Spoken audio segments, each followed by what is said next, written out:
পাঁচ ওয়াক্ত নামাজের কথা লিখা নাই কোরআনে প্রমাণে, মারফতের নামাজের বেদ কয়জনে জানে।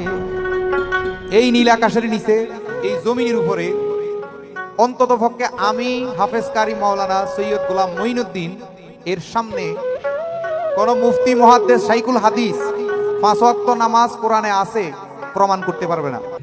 কোরআনের নামাজ কথা আসেনি। বেফতার, তুই কোরআন কি বুঝাস?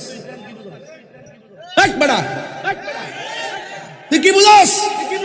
যদি বুঝতে চাস আমার কাছে আকিমি সলাত লিদুলুকি শামসি ইলা গাসাকি লাইলি ওয়া কুরআনাল ফাজর ইন্না কুরআনাল ফাজরি কানা মাশহুদা ওয়া মিনাল লাইলি ফাতাহাজ্জাদ বিহি নাফিলাতান লাক আসা আই ইয়াবআসাকা রাব্বুকা মাকামান মাহমুদা। আকিমি সলাত লিদুলুকি শামসি ইলা গাসাকি লাইলি ওয়া কুরআনাল ফাজর ইন্না কুরআনাল ফাজরি কানা মাশহুদা। এই আয়াত পড়, তাহলে বুঝবি ফজর কোনটা, যোহর কোনটা, আসর কোনটা, মাগরিব কোনটা, এশা কোনটা।